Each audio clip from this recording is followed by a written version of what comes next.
Good morning students.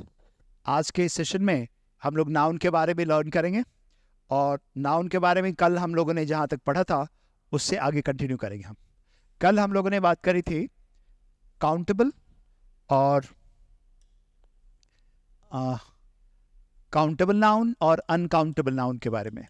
कल मैंने आपको बताया था कि नाउन को हम दूसरी तरह से भी क्लासीफाई अगर करेंगे तो वो दो हिस्सों में हम बांटेंगे, पहला काउंटेबल और दूसरा अनकाउंटेबल। तो वहां से हम लोग शुरू करेंगे। काउंटेबल नाउन्स, नाम सजेस्ट करता है खुद में ही, आप नाम से ही समझ सकते हो कि noun that can be counted. Countable nouns कौन से नाउन है? Nouns that can be counted.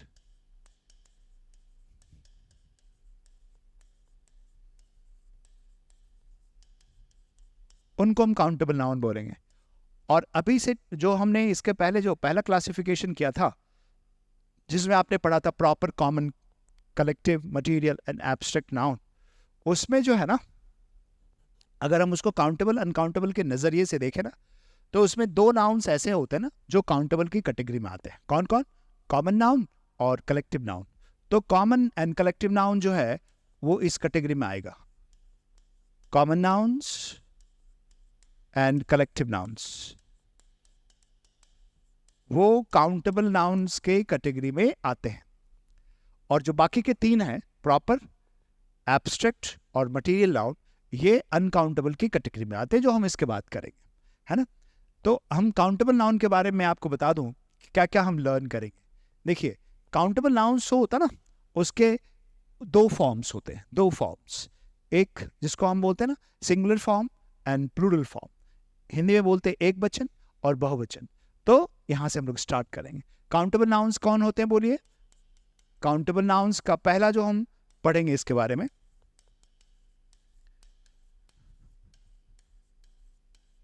approve of countable nouns have both the singular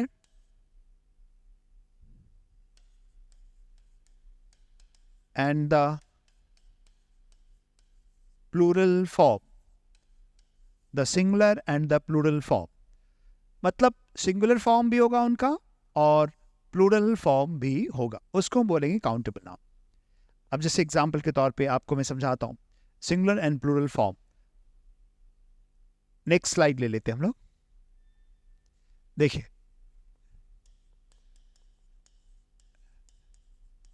singular और प्लूरल, इसको हम इस तरह समझते हैं, जैसे अगर आपने एक टर्म लिखा बॉय या पेन या बुक, मैंगो, ऑरेंज, ऑरेंज, या और कोई भी, टेबल, ये सारे हमने नाउन्स यूज करें। ये सारे के सारे क्या हैं? काउंटेबल है, हम इनको काउंट कर सकते हैं। तो जब काउंटेबल है तो इसके दोनों फॉर्म बनेंगे। सिंगुलर फॉर्म में अभी ये है, इसका हम प्लूरल फॉर्म बनाएंगे। काउंटेबल का सिंगुलर से प्लूरल फॉर्म बनाने के लिए ज्यादातर जो हम यूज करते हैं, आपने देखा इसका फॉर्मेशन, अगर हम बात करें कैसे सिंगुलर से प्लूरल फॉर्म बनता है, मतलब फॉर्मेशन ऑफ प्लूरल फॉर्म अगर हम करें की बात करें, तो प्लूरल फॉर्म के फॉर्मेशन की अगर हम बात करें तो ज्यादातर बार मतलब नॉट ऑलवेज, हमेशा नहीं, लेकिन अक्सर या प्रायः हम कैसे यूज करते हैं, क्या यूज करते हैं मालूम है आपको? एस या ईएस इसमें ऐड करेंगे। तो बॉयज या पेन्स, या बुक का बुक्स, मैंगो का man goes, oranges oranges, table का टेबल्स। तो अब आप देखो तो हमने क्या करा है इसमें और इसमें, क्या फर्क है? एस एस एस या ई एस, एस और एस ई एस लगा के हमने क्या बना दिया? सिंगुलर से प्लूरल बना दिया। एक तो ये तरीका होता है। कुछ नाउन ऐसे होते हैं ना, जैसे आप यूज करते हो मैन, या एक टर्म होता है फुट। तो मैन का जो प्लूरल होता है वो हो जाता है MEN, और फुट के लिए आप यूज करते हो फीट। उसी तरह अगर आपने चाइल्ड यूज करा, चाइल्ड बच्चे के लिए, तो चाइल्ड क्या है? सिंगुलर नाउन है ना। इसका प्लूरल कैसे बनाओगे? चिल्ड्रन। तो चिल्ड्रन जो है इसका प्लूरल फॉर्म बन जाता है। तो इसमें हमने एस या ई एस का प्रयोग नहीं करा। देखिए इन तीनों में हमने एस या ई एस का प्रयोग नहीं करा और ये प्लूरल फॉर्म बन गया। तो इसका मतलब ये हुआ कि सिंगुलर से प्लूरल बनाने के लिए हर एक में एस या ई एस का प्रयोग नहीं करते, कुछ में और भी बातें हम करते हैं, कुछ और तरीके से भी बनाते हैं। जैसे एम ए एन में ए की जगह पे ई लगा दिया, फुट में एफ डबल ओ की जगह डबल ई का इस्तेमाल करा, और चाइल्ड का हमने अलग से ये वर्ड लगा दिया चिल्ड्रन। इस तरह से सिंगुलर से हमने प्लूरल बनाया। इसके अलावा और भी कुछ बातें हैं जो एग्जाम के दृष्टिकोण से बेहद ही इंपॉर्टेंट होती है, हम उस बात को भी देखते हैं। देखिए कुछ ऐसे वर्ड्स होते हैं ना जिसको सिंगुलर से प्लूरल बनाने के लिए आपने अब कुछ चेंजेस उसमें करने पड़ेंगे, सिंगुलर और प्लूरल। अब आप देखो, जैसे कुछ एक टर्म्स आपको मैं बताऊं, आपने लिखा बैक्टीरियम, बैक्टीरियम, या मैक्सिमम, मैक्सिमम। उसी तरह से आपने लिखा मिनिमम, मिनिमम, या डेटम, डेटम। उसी तरह से आपने लिखा एलमनस, एलमनस। उसी तरह से आपने लिखा क्राइटेरियन, क्राइटेरियन, या सिलेबस, सिलेबस, या फिनोमिनन, फिनोमिनन, या एक्सिस, या बेसिस। ये टर्म्स, अब ये इनको जरा हम गौर करते हैं इन टर्म्स पे। ये जो टर्म्स हमने यहां पे लिखा हुआ ना, ये भी सारे के सारे क्या है मालूम है? ये सब के सब सिंगुलर नाउन्स हैं। सिंगुलर हुए तो काउंटेबल है। देखिए एक बात ध्यान रखने की बात है, सिंगुलर फॉर्म और प्लूरल फॉर्म अगर किसी नाउन का बनेगा तो वो काउंटेबल ही होगा। अनकाउंटेबल का सिंगुलर और प्लूरल फॉर्म नहीं बन सकता क्योंकि उसको गिन ही नहीं सकते। ओके, अब हमने इसको सिंगुलर फॉर्म में लिखा है bacterium, maximum, minimum, datum, alumnus, criterion, syllabus, phenomenon, axis और बेसिस, और ऐसे कुछ एक और भी वर्ड्स हैं। तो इन वर्ड्स का अगर हम प्लूरल बनाते हैं, सिंगुलर से प्लूरल बनाते हैं, तो अब इसके लिए आपको क्या करना होगा, इसके लिए एस या ई एस का प्रयोग यहाँ पे हम नहीं करते, इसमें हम कुछ चेंजेस करते हैं। जैसे बैक्टीरियम वाला में इन सब में जो एम में खत्म हो रहा है पहला 3 या 4, ये आप देख रहे हो, इसमें हम इसको हटा देते हैं और इसकी जगह पे हम ए को लगा देते हैं। तो बैक्टीरियम का जो प्लूरल फॉर्म होता है बैक्टीरिया। उसी तरह मैक्सिमम का मैक्सिमा, मिनिमम का मिनिमा, डेटम का डेटा, एलमनस का एलमनाई।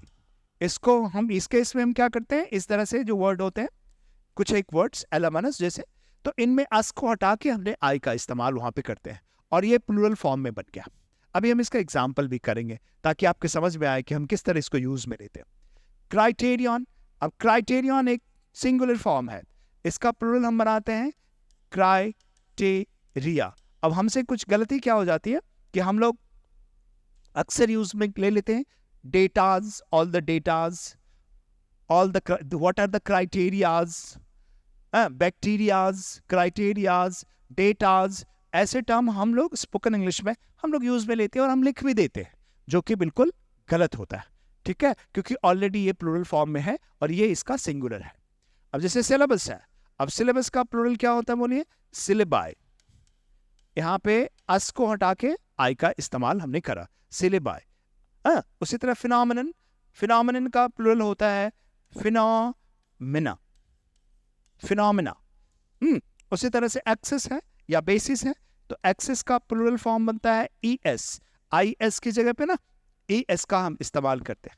यहां पे भी बेसिस जो टर्म आपने लिखा हुआ ना, बेसिस का प्लूरल बनाओगे तो कैसे बनेगा, B A S E S. इस तरह से हम इसका इस्तेमाल करते हैं। मैं बताना ये चाहता हूं आप लोगों को कि ये एक कोई ऐसा मत मानिए कि हर वर्ड के सिंगुलर से प्लूरल बनाने के लिए एस या एस का हम प्रयोग करेंगे और वो सिंगुलर से प्लूरल बन जाएगा, ऐसा हमें नहीं मानना है। इन चीजों को थोड़ा सा ध्यान देना, एग्जाम के दृष्टिकोण से बेहद ही इंपॉर्टेंट होते हैं, क्योंकि एग्जाम वाले को भी मालूम है कि बच्चों को सबको पता होता है एस या एस लगा के सिंगुलर से प्लूरल बना लेंगे, लेकिन इस तरीके के टर्म्स को अक्सर आप एग्जाम में इस तरह के टर्म्स क्यों पाते हैं, क्योंकि इसमें एस या ईएस लगा के सिंगुलर या प्लूरल नहीं बनाते। अब चूंकि हमने इसको यहाँ पे कुछ एग्जाम्पल के तौर पे लिया है, तो हम चाहेंगे कि इसका हम कुछ एक का, इनमें से कुछ वर्ड्स का हम सेंटेंस में इस्तेमाल करके देखते हैं। तो हम इसको एग्जाम्पल के तौर पे लेते हैं। जैसे अगर आपने टर्म एक यूज करा, पहला टर्म हमने यूज करा था डेटा, तो अब आप लिखोगे ऑल द डेटा। अब अगर किसी ने लिखा ऑल द डेटाज, तो ऑल द डेटाज बिल्कुल नहीं। क्यों? क्योंकि डेटा ऑलरेडी क्या है, डेटा ऑलरेडी प्लूरल है, इसीलिए ऑल द डेटाज नहीं लिख सकते। ऑल द डेटा और ये ऑलरेडी प्लूरल हो गया है ना। उसी तरह से अब हम इसको हमने सब्जेक्ट के तौर पे यूज किया, तो हम लिखेंगे all the datas have. Data, all the data के बाद हम हैव का प्रयोग करेंगे। हैव का प्रयोग क्यों करेंगे? क्योंकि ये प्लूरल है, तो ये वर्ब भी प्लूरल आना चाहिए ना। तो हम लिखेंगे all the data have been copied. ये बन गया और ये सेंटेंस आपका करेक्ट हुआ। क्वेश्चन में अक्सर ये इस तरह से मिलेगा ऑल द डेटाज, तो उसमें हमको ध्यान में रखने की जरूरत है। उसी तरह से वी नोटिस्ड या they found a bacteria. They found a bacteria on the cell wall.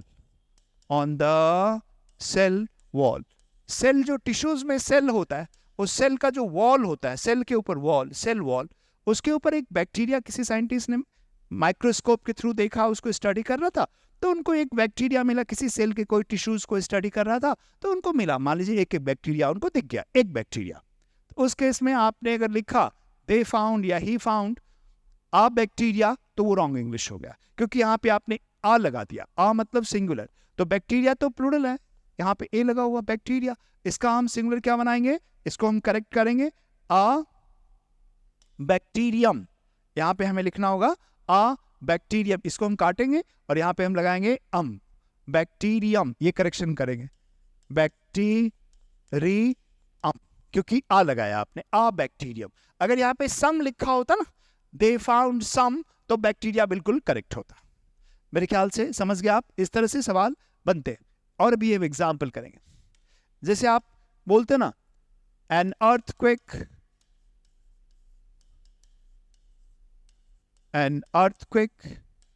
Is a natural phenomena. अब ये रॉन्ग इंग्लिश हुआ। अब ये रॉन्ग इंग्लिश क्यों हुआ? क्योंकि यहां पे हमने क्या लिखा है, देखो यहां पे हमने लिखा है एन अर्थक्वेक इज आ का इस्तेमाल हमने करा हुआ, काउंटेबल है, हम आ का इस्तेमाल कर सकते हैं। नेचुरल यहां पे एडजेक्टिव के तौर पे हम यूज करा हुआ, आ फिनोमिना, तो आ के बाद जो फिनोमिना टर्म, इससे ये इसको मिलाएगा ना आप, इससे आ जो टर्म इसके लिए यूज कर रहे हैं ना, तो चूंकि आ सिंगुलर हुआ, इसलिए हम यहाँ पे फिनोमिना टर्म यूज नहीं करेंगे। फिनोमिना की जगह हम यूज करेंगे फिनोमिनन। क्यों? क्योंकि इसका सिंगुलर फॉर्म, इसका जो सिंगुलर फॉर्म होता है वो होता है फिनोमिनन। तो आ काट के हम यहाँ पे ओ एन का इस्तेमाल करेंगे। तो करेक्ट इंग्लिश क्या लिखोगे? An earthquake is a natural phenomenon. NON, phenomenon जो है टर्म, वो सिंगुलर होता है, और उसको आप हटा के, ऑन को हटा के ए लगा देते हो ना, तो वो प्लूरल बन जाता है। तो इस बात का हमें ध्यान रखना होगा। इसीलिए मैंने बताया था कि ये जो हमने टर्म्स पिछले स्लाइड में लिखा हुआ है, बेहद ही इंपॉर्टेंट होता है। ठीक है ना? कुछ एक और एग्जाम्पल आप इसमें कर सकते हैं। जैसे फिनोमिनन के बाद हमने एलमनस टर्म लिखा, एलमनस। तो जैसे मान लो एलमनस का मतलब जानते हो ना, एलमनस का मतलब, मैं इनमें से पिछली स्लाइड पे एक बार चलता हूँ और पिछले स्लाइड में कुछ एक वर्ड्स का मैं मीनिंग भी बता देता हूँ। बैक्टीरियम हम जानते हैं, मैक्सिमम भी हम जानते हैं, मिनिमम भी जानते हैं, डेटम आप जानते हो, डेटा जो कलेक्ट करते हैं उसको हम डेटा। उसी तरह से एलमनस और क्राइटेरियन शायद जानते होंगे आप। ओके, फिर भी मैं बता देता हूँ। एलमनस का मतलब होता है एक्स स्टूडेंट, इसका मीनिंग मैं बता देता हूँ। इसका मतलब होता है एक्स स्टूडेंट या फॉर्मर स्टूडेंट। एक्स की जगह आप फॉर्मर लिखे तो ज्यादा बढ़िया है। फॉर्मर स्टूडेंट आप बोलो इसको, फॉर्मर स्टूडेंट, पहले का पढ़ने, वहां से पढ़। एक्स, फॉर्मर और एक्स में थोड़ा फर्क है, वो भी मैं क्लियर कर देता हूं। एक्स स्टूडेंट जो होता है अभी से ठीक पहले वाला होता है। जैसे अभी ये सेशन चल रहा है, इससे पहले कोई पास कर गया और वहां से कॉलेज से स्कूल से निकल गया तो वो एक्स कहलाएगा, लेकिन उसके पहले जितने भी है वो क्या कहलाएंगे, फॉर्मर कहलाएंगे। ठीक है, तो फॉर्मर का मतलब हुआ अब से पिछले वाले से पीछे, कहीं का भी पीछे हो उसके लिए हम फॉर्मर टर्म यूज करते हैं। लेकिन अब से ठीक पीछे की अगर हम बात करेंगे, 1 साल पीछे की बात करेंगे, तो उसके लिए आप यूज करते हो एक्स का, है ना। तो एलमनस का मतलब क्या हुआ, फॉर्मर स्टूडेंट। क्राइटेरियन का मतलब होता है standard for selecting something. Criterion का मतलब पैमाना, हिंदी में क्या बोलते हो आप, क्राइटेरियन का पैमाना, जिसके ऊपर किसी चीज को हम टेस्ट करते हैं, है। तो ये हो गया। फिनोमिनन का मतलब होता है कोई भी एक एक्टिविटी जो नेचर के अंदर होता है जिसको हम स्टडी करते हैं। फिनोमिनन का मतलब होता है an activity that takes place within the nature and which we study, जिसको हम स्टडी करते हैं, which is studied by us, that is called a phenomenon. Social phenomenon भी होता है, नेचुरल फिनोमिनन भी होता है। सोशल फिनोमिनन का मतलब होता है some activity taking place within a society, particular society, that we study, उसके लिए हम टर्म यूज करते हैं फिनोमिनन। उसी तरह नेचर के बीच में बहुत सारी एक्टिविटीज होती रहती है नेचर के अंदर, तो हम उसको भी स्टडी करते हैं, तो उसके लिए हम टर्म यूज करते हैं फिनोमिनन। सो फिनोमिनन एक एक्टिविटी हुआ, ठीक है। तो इस तरह से हमने समझा। अब हम फिनोमिनन का यूज में ले चुके हैं सेंटेंस को, और हम एलमनस को ले रहे हैं। तो हम फिर नेक्स्ट स्लाइड पे मूव करेंगे। तो अब आपने फिनोमिनन को ले लिया, अब हम एलमनस की बात करेंगे। तो जैसे मान लो हमने क्या बोला कि हम सब लोग एक ही स्कूल से पढ़े, मान लो हम सब लोग डीपीएस से पढ़े हुए फॉर्मर स्टूडेंट हैं हम लोग दिल्ली पब्लिक स्कूल के, मान लो, तो उस जगह पे आप क्या लिखोगे, वी आर द एलमनाई, क्योंकि वी आर ये प्लुरल हो गया ना, तो एलमनस नहीं हो सकता, एलमनाई होगा, जो कि प्लुरल फॉर्म में आपको लिखना होगा। We are the alumni of that school, उस स्कूल के हम लोग क्या है, एलमनाई, हो गया। तो मेरे ख्याल से हम इस कॉन्सेप्ट को क्लियर कर चुके हैं।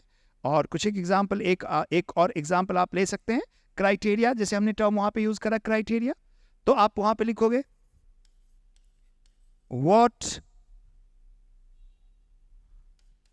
what is the criteria for selection, what is the criteria for selection। Selection का क्राइटेरिया क्या भैया, किस स्टैंडर्ड पे आप, क्या क्या स्टैंडर्ड बना रखा है जिससे आप टेस्ट करते हो किसी की एलिजिबिलिटी को, तो कहते हैं सिलेक्शन प्रोसेस, यानी सिलेक्शन क्राइटेरिया क्या है यहाँ पे।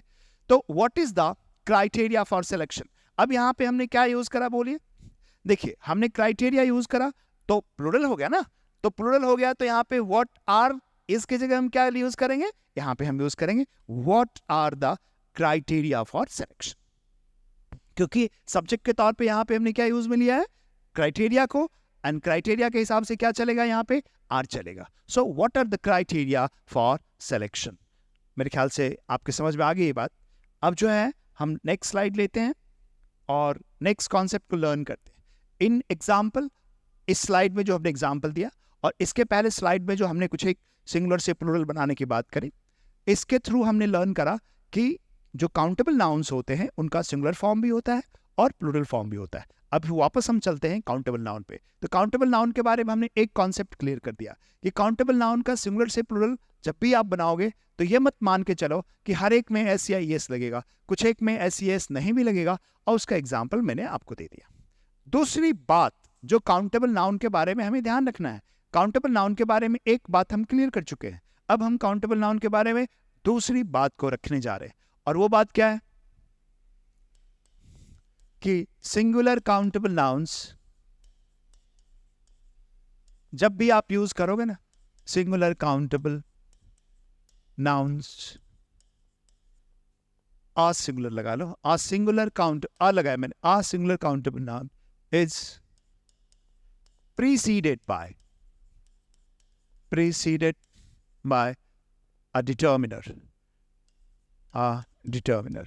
इसको हम डिटर्मिनर, इसको हम हिंदी में समझते हैं। कोई भी सिंगुलर काउंटेबल नाउन अगर हम लिखेंगे ना, सिंगुलर काउंटेबल नाउन, उसके पहले एक डिटर्मिनर आएगा। उसको अगर हम सिंपल टर्म्स में समझने की कोशिश करें तो आप इस तरह लिख सकते हो, डिटरमिनर, और उसके बाद आ गया काउंटेबल नाउन सिंगुलर फॉर्म में, तो सिंगुलर काउंटेबल नाउन ये आ गया, है ना।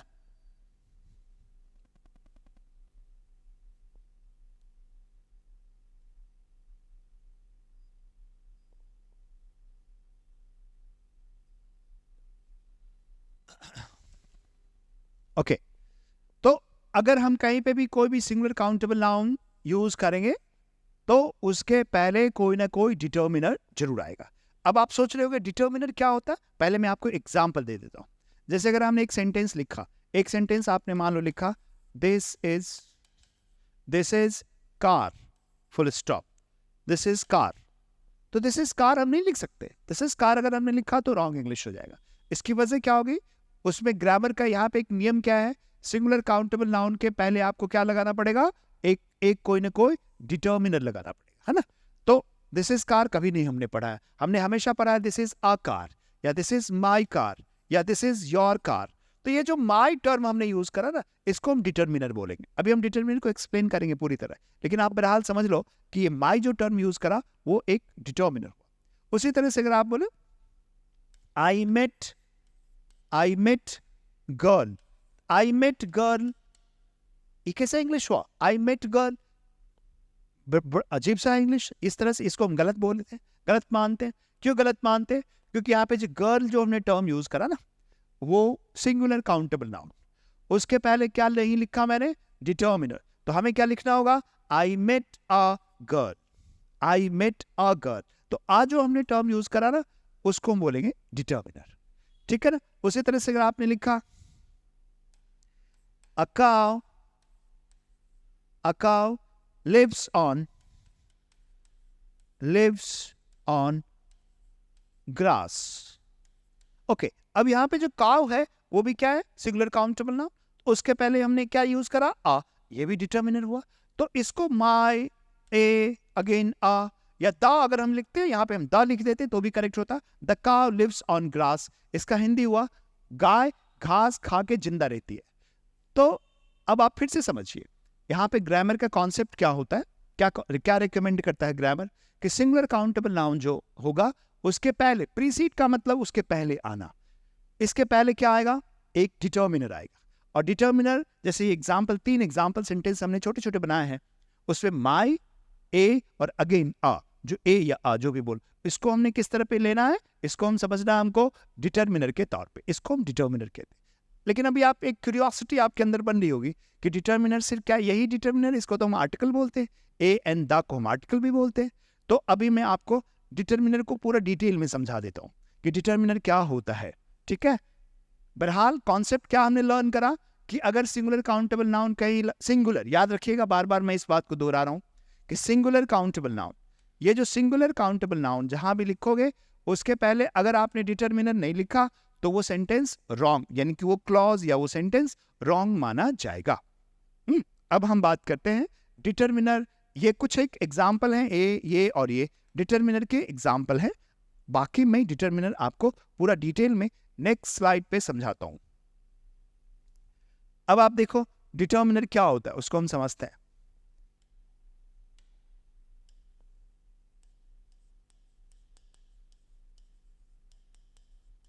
तो डिटर्मिनर एक मॉडिफाइंग वर्ड है। कौन सा वर्ड है, मॉडिफाई करने वाला वर्ड है। हम इसको इस तरह समझ सकते हैं, a determiner is a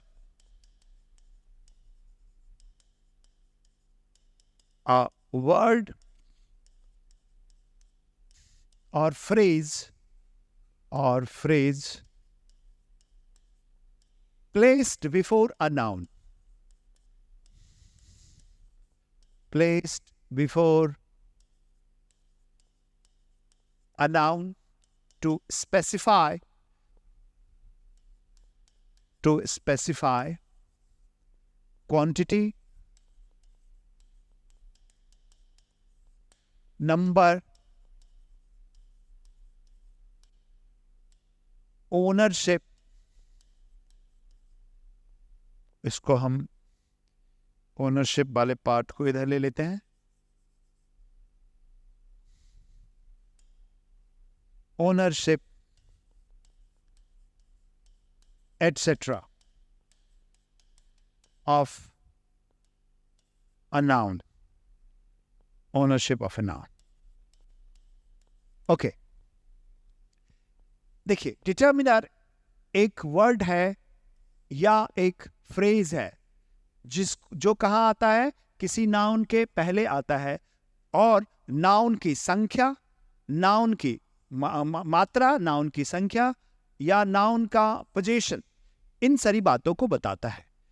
मतलब अगर हम इसको बड़ा बिल्कुल और आसान शब्दों में समझने की हम कोशिश करें तो हम इस तरह समझ लेंगे कि मान लो कोई सेंटेंस आपने लिखा तो उस पर एक डिटर्मिनर जो आएगा, तो ये डिटर्मिनर एक मॉडिफाई करेगा किसको, नाउन को.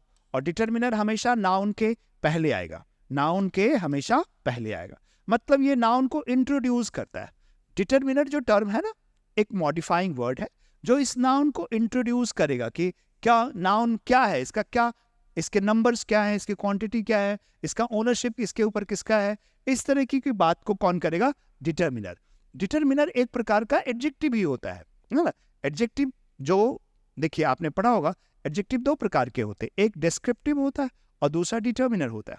डिस्क्रिप्टिव एडजेक्टिव डिस्क्राइब करता है कलर को या कोई और क्वालिटी को, लेकिन डिटर्मिनर जो होता है वो उसके नंबर, उसके पोजीशन, उसके ओनरशिप, उसके क्वांटिटी, इन सब की बात करता है. तो जैसे कुछ एक एग्जांपल के तौर पे आप डिटर्मिनर को समझ सकते हो, जैसे हुआ माई, हिज, हर. उसी तरह से आपने लिखा ए, एन, द. उसी तरह से आपने लिखा some, all, few, many, this, that, ये सारे के सारे क्या है, ये सारे के सारे जो टर्म हमने यहाँ पे यूज करे लिखे हैं, ये सब के सब जो हैं डिटर्मिनर हैं. ये सब के सब डिटर्मिनर के तौर पे आप यूज कर सकते हो. जैसे एग्जाम्पल के तौर पे मैं नेक्स्ट स्लाइड लेता हूं, आपको समझाता हूं. Next slide. जैसे आपने बोला दिस कार, तो दिस कार में कार क्या हुआ, नाउन. उसके पहले दिस जो है हमने किसके लिए बात करा, डेमोन्स्ट्रेट करने के लिए यूज में करा.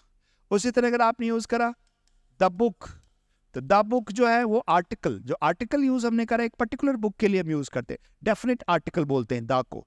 ए एन को डेफिनेट आर्टिकल बोलते हैं, द को डेफिनेट आर्टिकल बोलते हैं. तो ये भी एक डिटर्मिनर हुआ. उसी तरह से अगर आपने यूज करा माई कार या माई चे बुक, तो माई कार अगर हमने लिखा तो इसमें ओनरशिप की हमने बात करी. किसकी बात करी, ओनरशिप की बात करी. आवर नेशन या आवर कंट्री, तो आवर कंट्री जो टर्म आपने यूज करा, कंट्री एक नाउन है, आवर क्या हुआ, डिटर्मिनर हुआ. उसी तरह से आपने यूज करा मनी, तो मनी भी नाउन है, और फिर बोला सम मनी, तो सम जो है वो डिटर्मिनर का काम कर गया, ये डिटर्मिनर हुआ. उसी तरह से आपने लिखा लिटिल इंफॉर्मेशन या लिटिल नॉलेज या आ लिटिल नॉलेज, तो आ लिटिल नॉलेज में नॉलेज जो टर्म है वो नाउन है और आ लिटिल जो है वो एक डिटर्मिनर हो गया. तो ये जो पहले लाइन में हमने इसको ये सारा जो लिखा हुआ है ये सब के सब क्या हुआ, ये सब के सब डिटर्मिनर हुआ. और ये सब के सब क्या है, इधर जो आपने लिखा है ये सारे के सारे नाउन है. तो देखा आपने, डिटर्मिनर को जो हम प्लेस करते हैं वो हमेशा नाउन के पहले, और ये कहीं पे नाउन को डेमोन्स्ट्रेट कर रहा किसका है, कौन सी, ये कार नहीं वो कार, या दिस कार और दैट कार. द बुक एक पर्टिकुलर बुक, यहाँ पे पोजीशन ओनरशिप की बात हो रहा है, यहाँ पे पोजीशन की बात हो रही है. यहाँ पे क्वांटिफाई कर रहा है सम मनी, उसी तरह से यहाँ पे भी क्वांटिफाई कर रहा है नॉलेज को, कितना नॉलेज, तो उसका क्वांटिफिकेशन हो रहा है यहाँ पे. तो इस तरह से किसी भी नाउन के पहले आने वाला कोई भी टर्म जो इस नाउन के नंबर, क्वांटिटी, ओनरशिप, इन सब की बात करेगा, उसको हम डिटर्मिनर कहते हैं, है ना. तो अब हम वापस चलते हैं, कॉन्सेप्ट को हम समझते हैं कि हमने क्या लिखा है. उसके लिए हम फिर से पीछे स्लाइड पे चलते हैं. पीछे स्लाइड पे आपने क्या लिखा कि जब कभी भी कोई भी नाउन आप यूज करोगे, किसमें, सिंगुलर काउंटेबल नाउन जब यूज करोगे, उसके पहले हमेशा कौन आना चाहिए, हमेशा एक डिटर्मिनर को आना चाहिए. तो my, a, an, the, some, few, little, many, several, much, 1, 2, 3, 4, 5, 6, ये सब के सब क्या कहलाएंगे, ये सब के सब डिटर्मिनर कहलाएंगे. और डिटर्मिनर के बाद नाउन आएगा. एक बात ध्यान में रखने की और है, वो भी इंपॉर्टेंट चीज है, बेहद इंपॉर्टेंट है, उसको समझिए। यदि किसी डिटर्मिनर जो है ना, वो एक प्रकार का मैसेंजर है। मैसेंजर किस कॉन्टेक्स्ट में हम बोल रहे हैं कि जैसे एक मैसेंजर आया तो कोई ना कोई आएगा जरूर, कोई मैसेज लेके आएगा।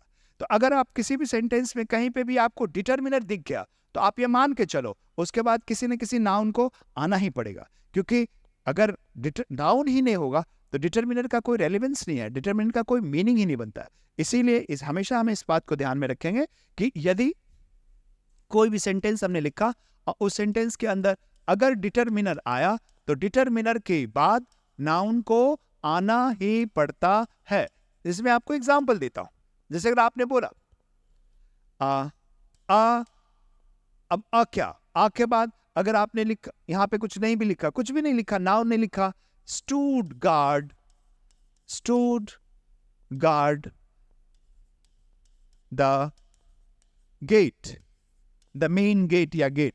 अब यहां पे सिक्योरिटी मैन या soldier stood guard the gate, मतलब इसका हिंदी हुआ एक सिपाही जो था, एक सोल्जर जो था, वो गेट के ऊपर सुरक्षा के लिए तैनात था। A soldier stood guard the main gate, या गेट मैंने वहां पे लिखा हुआ। तो अगर आया तो यहां पे नाउन को आना ही पड़ेगा। मैं दूसरा एग्जाम्पल देखूं, आई सॉ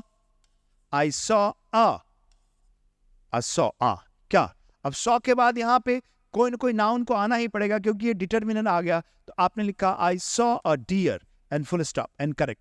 मतलब क्या हुआ, अगर डिटर्मिनर आया तो नाउन को आना ही पड़ेगा। जैसे दूसरा एग्जांपल के तौर पे आपने लिखा दिस इज माई, तो दिस इज माई ये पोजीशन की बात करता है, माई ये भी डिटर्मिनर है।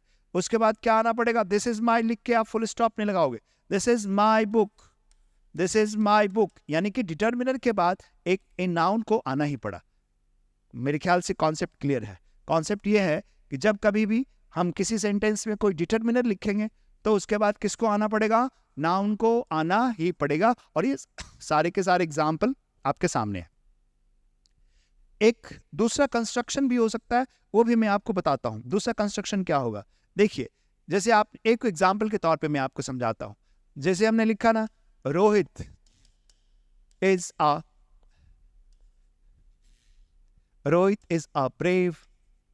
Brave soldier. Fine, Rohit is a brave soldier, ये टर्म हमने यूज करा। तो Rohit is a brave soldier अगर हमने लिखा तो आप ये समझो कि इसको हम समझने की कोशिश करते हैं। आज जो टर्म हमने यूज करा यहां पे वो क्या है, डिटर्मिनर है। फिर आप बोलोगे बीच में ब्रेव आ गया और फिर यहां पे हमने सोल्जर टर्म यूज करा। इसको बढ़िया से हम समझते हैं। सोल्जर, तो आपको एक बात बताओ, इसका कंस्ट्रक्शन क्या है। इसका कंस्ट्रक्शन है subject plus verb plus determiner. ये डिटर्मिनर के लिए मैं DET लिख देता हूं, उसको हम एब्रिविएशन उसका यूज कर ले रहे, डिटर्मिनर। उसके बाद हमने लिखा ये जो ब्रेव टर्म है वो डेस्क्रिप्टिव एडजेक्टिव है। ये एक डेस्क्रिप्टिव एडजेक्टिव हमने यूज करा, डेस्क्रिप्टिव एडजेक्टिव। और डेस्क्रिप्टिव एडजेक्टिव के बाद हमने यूज करा नाउन। देखिए, अब हमने अभी क्या बात करी ठीक पहले स्लाइड में कि यदि सेंटेंस में डिटर्मिनर आ गया तो नाउन किसको आना ही होगा, नाउन को आना ही पड़ेगा। बीच में अगर हम चाहें तो हम डेस्क्रिप्टिव एडजेक्टिव को यूज कर सकते हैं। और इस सेंटेंस में हमने ऐसे यूज करा, रोहित इज अ जो कि डिटर्मिनर हुआ, सोल्जर एक नाउन हुआ, तो नाउन तो आ गया। बीच में हमने डेस्क्रिप्टिव एडजेक्टिव के तौर पे ब्रेव टर्म को यूज करा। हम चाहें तो इसको यूज करें और हम चाहें तो ना भी यूज करें। अब आप इसके बगैर पढ़ के देखो, रोहित इज अ सोल्जर, बोलो मीनिंगफुल हुआ कि नहीं हुआ, एकदम बिल्कुल एकदम करेक्ट ग्रामर के रूल को फॉलो कर रहा। और हमने लिख दिया Rohit is a good soldier. उसी तरह से हमने लिखा Raveena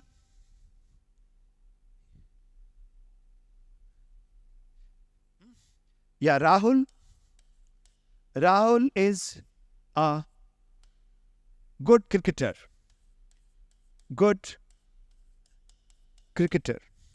fine, Rahul is a good cricketer. अब आप देखो यहां पे हमने फिर से लिखा तो मतलब डिटर्मिनर हुआ ये, तो डिटर्मिनर के बाद नाउन को आना ही पड़ेगा। ये नाउन आ गया ना, क्रिकेटर। अगर मैं बीच में ये शब्द जो हमने गुड लिखा है, जो क्या है, ये एक डेस्क्रिप्टिव एडजेक्टिव हुआ, ये एक डेस्क्रिप्टिव एडजेक्टिव हुआ। और अगर हम चाहें तो गुड को ना भी लिखें तो भी सेंटेंस जो है मीनिंगफुल है। आप गुड के बगैर सेंटेंस को पढ़ के देखो, आप क्या पढ़ोगे? आप Rahul is a cricketer, sentence अभी भी मीनिंगफुल है। सिर्फ हम जो एडेड इंफॉर्मेशन है, जो ज्यादा इंफॉर्मेशन हमने प्रोवाइड करा वो ये दिया। तो हमने क्या लर्न करा कि जब कभी भी हम किसी सेंटेंस में डिटर्मिनर को लिखेंगे तो नाउन को आना ही पड़ेगा। और अगर आप जरूरत पड़ रही है यार, आपका मन हो रहा है, तो हम बीच में डेस्क्रिप्टिव एडजेक्टिव को, यानी कि डिस्क्रिप्शन बताने वाले विशेषण को हम बीच में लगा सकते हैं। लेकिन ये कभी भी पॉसिबल नहीं है कि हम यहाँ पे लिखे राहुल इज अ गुड और फुल स्टॉप। मैं इसको भी लिख के बताता हूं। अगर मैं मान लो लिखूं राहुल इज अ गुड, और यहाँ पे मैं इसको क्लोज करने की कोशिश करूं सेंटेंस को, राहुल इज अ गुड, क्या Rahul is a good? Rahul is a good नहीं लिख सकते हम। या Rohit is a brave, Rohit is a brave हम नहीं लिख सकते। अगर हम यहाँ पे फुल स्टॉप लगाना चाहें तो हम नहीं लगा सकते। उसके पीछे वजह क्या हो गई? इसके पीछे वजह हो गई कि हमने आ यूज कर लिया, आ को, और आ जो है वो क्या हो गया? डिटर्मिनर। यहाँ पे भी डिटर्मिनर, और डिटर्मिनर अगर है तो किसको आना होगा? नाउन को आना होगा। गुड और ब्रेव एडजेक्टिव है, नाउन नहीं है। तो डिटर्मिनर के बाद डिस्क्रिप्टिव एडजेक्टिव का लिखना जरूरी नहीं है, वो आपके मन पे है। अगर आपका मन करता है तो लिखो। ग्रामर फोर्स नहीं करेगा आपको कि आपने डिटर्मिनर लिखा तो आप डिस्क्रिप्टिव एडजेक्टिव लिखो ही लिखो, ऐसा ग्रामर कभी फोर्स नहीं करेगा। हाँ, ग्रामर क्या बोलता है कि अगर हमने डिटर्मिनर लिखा तो हमें नाउन को लिखना पड़ेगा, ये कंपलसरी, ये तो लिखना ही पड़ेगा। क्यों? अगर नाउन नहीं लिखोगे तो डिटर्मिनर तो हमेशा नाउन के लिए यूज होता है, फिर इसका कोई लॉजिक ही नहीं बनता है। ठीक है, उसी तरह से अगर हम चाहें तो बगैर डिटर्मिनर के लिख सकते हैं। आप लिख सकते हो Rahul is good, Rohit is brave. उस केस में आप डिटर्मिनर को हटा सकते हो। अगर हमने डिटर्मिनर को हटा दिया तो ये सेंटेंस मीनिंगफुल है। लेकिन अगर हमने डिटर्मिनर को लिखा है तो अब हमें यहाँ पे नाउन को लिखना ही पड़ेगा, जो हमने ऊपर के सेंटेंस में लिखा हुआ है, Rahul is a good cricketer, ये हमने लिखा हुआ है। अब अगर हमें ऐसा कोई सेंटेंस मिलता है यहाँ पे फुल स्टॉप लगा हुआ है, तो हमारी कोशिश होगी कि हम ए को काट दें, हम इसको काट दें, दोनों को, डिटर्मिनर को हम काट दिया। अब सेंटेंस का कंस्ट्रक्शन क्या हो गया? ये हो गया सब्जेक्ट, ये हो गया मेन वर्ब, और यहाँ पे हो गया एडजेक्टिव। इसको हम कॉम्प्लीमेंट बोलते हैं। हम इस तरह से लिख सकते हैं। बहरहाल बात बिल्कुल साफ है, और वो ये कि डिटर्मिनर अगर लिखेंगे तो नाउन को लिखना ही पड़ेगा, डिस्क्रिप्टिव एडजेक्टिव लिखना कंपलसरी नहीं है। अब हम लोग आगे बढ़ते हैं। अब नेक्स्ट स्लाइड में हम लोग आते हैं। अभी हमने काउंटेबल नाउन के बारे में दोनों बात आपको बता दी। हम फिर से इसको समराइज कर देते हैं काउंटेबल नाउन को। काउंटेबल नाउन का मतलब है वो नाउन जिसको हम काउंट कर सकते हैं, मतलब गिन सकते हैं। और काउंटेबल नाउन के दो फॉर्म बनेंगे, सिंगुलर फॉर्म और प्लूरल फॉर्म। सिंगुलर से प्लूरल बनाने के लिए जरूरी नहीं है कि हर एक में एस या एस का प्रयोग करें। उसको हमने ऐसा एग्जाम्पल देके, काफी कई सारे एग्जाम्पल देके इसको हमने बता दिया। दो कॉन्सेप्ट हमें काउंटेबल नाउन के बारे में याद रखना है। पहला कॉन्सेप्ट जो बनता है वो ये कि जब कभी भी हम सिंगुलर काउंटेबल नाउन लिखेंगे तो उसके पहले हमें कोई ना कोई डिटर्मिनर लगा देना है। डिटर्मिनर को हमने बढ़िया से डिफाइन कर दिया है, उसका एग्जाम्पल दे दिया है, आप उसको समझ चुके हैं। और दूसरी बात हमने वहां पे जो लर्न करा था कि कोई हर सिंगुलर से प्लूरल बनाने के लिए हर जो काउंटेबल नाउन होगा उसके दो फॉर्म होंगे। दूसरा कॉन्सेप्ट, काउंटेबल नाउन के दो फॉर्म होंगे, सिंगुलर फॉर्म और प्लूरल फॉर्म। और हर सिंगुलर से प्लूरल बनाने के लिए एस या एस का इस्तेमाल करना जरूरी नहीं होगा, कुछ और तरीके से भी सिंगुलर से प्लूरल बनाएंगे। ये दोनों बातें काउंटेबल नाउन के बारे में हमने याद रखनी है। अब जो है हम बात करेंगे अनकाउंटेबल नाउन की। मुझे यकीन है काउंटेबल नाउन के बारे में एकदम क्लियर है आपका कॉन्सेप्ट। अब दूसरा पार्ट क्या है काउंटेबल, जो नाउन का जो हमने क्लासिफाई करा है वो है अनकाउंटेबल नाउन। काउंटेबल को हमने वहां पे क्लोज कर दिया, अब यह है अनकाउंटेबल नाउन्स। अनकाउंटेबल नाउन्स के बारे में भी हम कुछ बातों को लर्न करेंगे। अनकाउंटेबल नाउन्स किसको बोलोगे आप? That can not be counted. Uncountable nouns है that can not be counted, जिनको हम गिन नहीं सकते उसको हम बोलेंगे अनकाउंटेबल नाउन।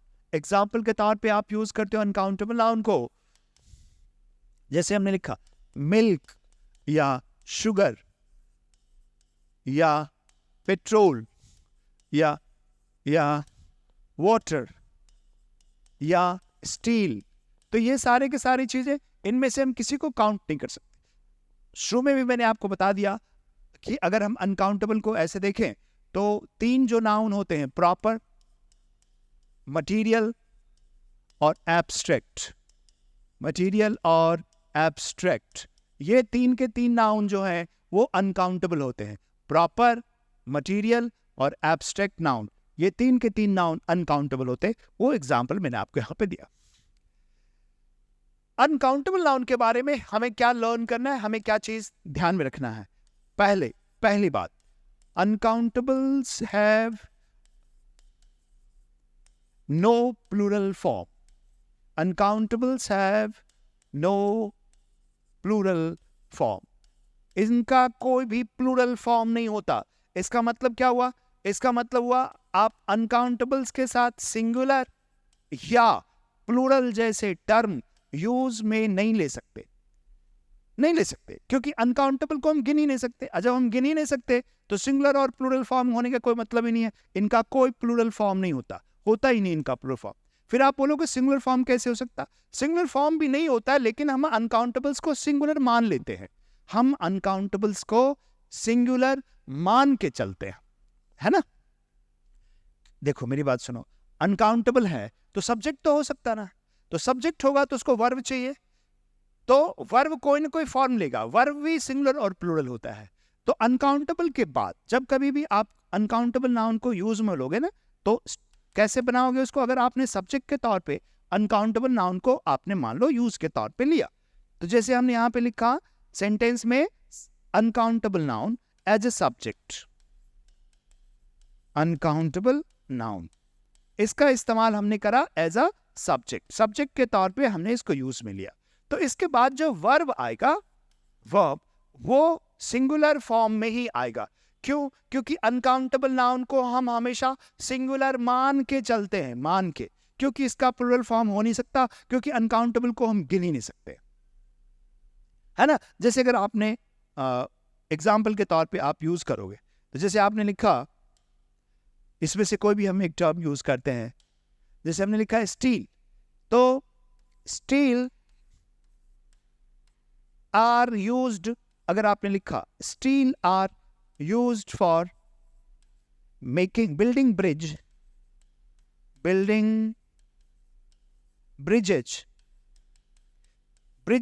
पुल्स को, ब्रिजेस को बनाने के लिए हम स्टील का इस्तेमाल करते हैं। ये बात बिल्कुल सही है, लेकिन अब यहां पे क्या गलती है? देखिए, हमने इस सेंटेंस के अंदर सब्जेक्ट के तौर पे किसको लिया है?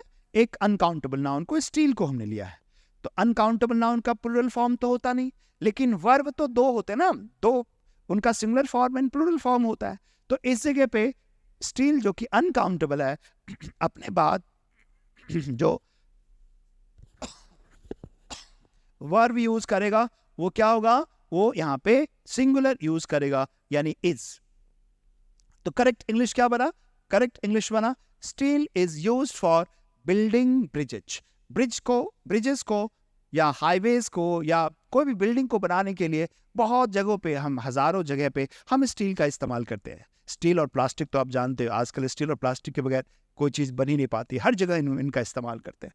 तो इस तरह से हमने क्या लर्न करना है? हमने लर्न करा कि जो भी अनकाउंटेबल नाउन होगा उसका प्लूरल फॉर्म नहीं होगा, और अगर किसी सेंटेंस में आप सब्जेक्ट के तौर पे अनकाउंटेबल को यूज करोगे तो उसका वर्ब क्या आने वाला है? वो वर्ब हमेशा सिंगुलर, SL का मतलब हुआ सिंगुलर, वो हमेशा सिंगुलर फॉर्म में आएगा। अनकाउंटेबल यदि सब्जेक्ट के तौर पे हमने यूज करा तो वर्ब हमेशा सिंगुलर आएगा। उसका एक एग्जांपल मैं आपको और देता हूं नेक्स्ट स्लाइड पे। जैसे अगर हमने यूज करा एक term, his advice is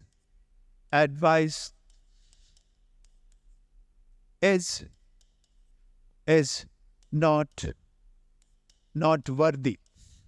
His advice is not worthy, मतलब जो एडवाइस उसने दिया ना, सलाह, वो वर्दी नहीं, योग्य नहीं है, मतलब बढ़िया नहीं है, इट्स नॉट गुड। तो अब यहां पे हमने ये एडवाइस के लिए जो टर्म यूज करा, या एक इसमें हम थोड़ा सा और ऐड कर देते हैं इसमें, his advice is not worth sticking to या following, is not worth following. Is not worth following.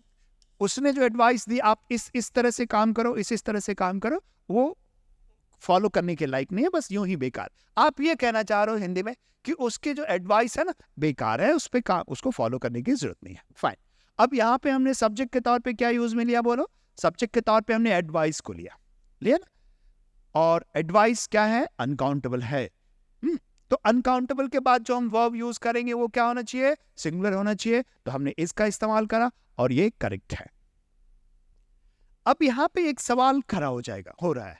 वो सवाल ये खड़ा हो रहा है कि बहुत से ऐसे नाउन्स हैं जो कि सिंगुलर अनकाउंटेबल हैं या काउंटेबल हैं, सिंगुलर हैं या प्लूरल हैं, इसको लेके थोड़ा सा कंफ्यूजन है। मैं आपको एक बात बताना चाहता हूं, जो कॉम्पिटिटिव एग्जामिनेशन है उसमें जो फाइट है, झगड़ा जो होता है बहुत जगह, वो किस बात का होता है, मैं इसका एक दो एग्जाम्पल आपको देता हूं। जैसे अगर आपने टर्म यूज करा आ या I have an urgent work, urgent work, ये टर्म हमने यहां पे यूज करा। अब आपको ये लग रहा होगा कि यहां पे वर्क का जो हमने इस्तेमाल करा, वर्क, वो एन अर्जेंट वर्क लिखा, लेकिन ये सेंटेंस ग्रामेटिकली रॉन्ग है। ये ग्रामेटिकली रॉन्ग क्या है, इस बात को हम समझने की कोशिश करते हैं। यहां पे जॉब, वर्क का मतलब है काम, जॉब को जरूरी काम। इसका हिंदी पूरे सेंटेंस का क्या बना, हमें एक जरूरी काम है, ये इसका एग्जैक्ट मीनिंग बना, जिसका इससे हिंदी करा आई हैव एन अर्जेंट वर्क का मीनिंग बना। फाइन। अब यहां पे हमने बोला ये सेंटेंस हो गया आपका गलत। अगर यहां पे क्वेश्चन में ऐसा आ गया, कॉमन एरर क्वेश्चन अगर ऐसा आ गया, तो हमें इसको क्या लिखना है, गलत मान लेना है। इसमें हम करेक्शन करेंगे। पहले मैं इसमें करेक्शन कर देता हूं, फिर मैं आपको बताता हूं ऐसा क्यों हुआ। I have an urgent work, piece of work, piece of work। अब ये जो सेंटेंस है ये करेक्ट हुआ। ग्रामर इस तरह से एन अर्जेंट वर्क फ्रेज जो हमने लिखा है इसको गलत मानता है, लेकिन an urgent piece of work को करेक्ट मानता है। ऐसा सिर्फ इसलिए है कि ग्रामर वर्क को भी अनकाउंटेबल मानता है, एडवाइस को भी अनकाउंटेबल मानता है। लेकिन आप बोल रहे होगे कि सोच रहे होगे ना कि हम लोग हिंदी में तो बोलते हैं कि हमें एक जरूरी काम है। तो जरूरी काम, एक काम, अगर आपने जरूरी शब्द ना भी लिखा तो आपने बोला हमें एक काम है, एक काम, और हम करेक्ट मानते हैं। उसी तरह से हम बहुत से शब्द ऐसे बोलते हैं हिंदी में, जैसे आपने बोला हमें 2 ब्रेड दे दो, 2 ब्रेड, उसको हम सही मानते हैं। लेकिन वहां पे इंग्लिश ग्रामर उसको गलत मानता है। इंग्लिश ग्रामर में 2 ब्रेड के लिए हमें बोलना होता है 2 स्लाइसेस ऑफ ब्रेड। अब यहाँ पे आप सोच रहे हो कि ये क्या नया यहाँ पे एक नई बात खड़ी हो गई है। तो नई बात क्या है कि मैं बताऊं आपको। जैसे हिंदी ग्रामर है और इंग्लिश ग्रामर है। हिंदी ग्रामर अलग स्ट्रक्चर फॉलो करेगा, अलग उसके रूल्स होंगे। उसी तरह इंग्लिश ग्रामर है, उसके अलग स्ट्रक्चर होंगे और अलग रूल्स होंगे। तो हमें इंग्लिश ग्रामर के रूल्स को फॉलो करना पड़ता है। यहाँ पे अंग्रेज जो है, इंग्लिश ग्रामर जो है ना, एडवाइस को अनकाउंटेबल मानता है, उन्होंने मान रखा है। वर्क को अनकाउंटेबल उन्होंने मान रखा है। यहाँ पे कोई फाइट नहीं है, कोई झगड़ा नहीं है। सिर्फ झगड़ा जो है ना वो हिंदी और इंग्लिश लैंग्वेज का है। इंग्लिश लैंग्वेज में कुछ एक वर्ड्स ऐसे हैं जो अनकाउंटेबल है, जिसको हम लोग काउंटेबल मान के चलते चले आ रहे हैं और उसको हम काउंटेबल मान के इस्तेमाल करते हैं। और अगर कोई सेंटेंस आया तो खट से हम बोल देते हैं I have an work, an urgent work, या I gave him an advice. हम बड़े आराम से बोल देते हैं मैंने उसे एक सलाह दी, I gave him an advice, जो कि इंग्लिश में गलत हो गया। तो झगड़ा मैं आपको क्लियर टर्म्स में समझाता हूँ। भाषा की झगड़ा है, लैंग्वेज की झगड़ा है। जिनको आप इंग्लिश में जिनको आप अनकाउंटेबल मानते हो, हिंदी में वहां पे वो हम लोग कई जगह पे गलती करके उसको हम काउंटेबल की कैटेगरी में डाल देते। तो अब अगर हम में से कोई ये सोचता है ना कि कॉमन नाउन और कलेक्टिव नाउन काउंटेबल हुआ, प्रॉपर नाउन, एब्स्ट्रैक्ट नाउन और मटेरियल नाउन अनकाउंटेबल हो गया और बात बिल्कुल साफ क्लीन होगी, ऐसा बिल्कुल नहीं है। कुछ एक वर्ड्स ऐसे हैं जो हिंदी और इंग्लिश जो लैंग्वेज है उनमें थोड़ा सा मतभेद है। मतभेद क्या है कि इंग्लिश उनको अनकाउंटेबल मानता है और हिंदी में हम उसको काउंटेबल के तौर पे सदियों से यूज करते आ रहे हैं। तो हमें क्या करना होगा, उस आदत को ठीक करना होगा, वो जो हम गलत कर रहे हैं उसको हमें करेक्ट करना होगा। तो उसके लिए हम क्या करेंगे कि उसके लिए हम लर्न करेंगे a list of uncountable nouns. A list of uncountable nouns में मैं आपको वो अनकाउंटेबल नाउन्स पढ़ाऊंगा जिसको लेकर के हम अक्सर कंफ्यूज्ड होते हैं, हमारे अंदर कंफ्यूजन बना होता है। क्यों कंफ्यूजन होता है? मैंने बोला ना कि इंग्लिश उनको मानता है अनकाउंटेबल और हम उसको मानते हैं काउंटेबल। तो अब हम जो पढ़ेंगे नेक्स्ट, वो पढ़ेंगे a list of uncountable noun, जिसको हमें बेहद ध्यान रखना है, एग्जामिनेशन के दृष्टिकोण से बेहद ज़्यादा इंपॉर्टेंट, बहुत ज़्यादा इंपॉर्टेंट होता है। तो अब हम उसको नेक्स्ट स्लाइड में पढ़ेंगे और नेक्स्ट सेशन में हम उसको पढ़ेंगे। आज के लिए इतना काफ़ी है, हम लोग फिर मिलेंगे। Thank you very much.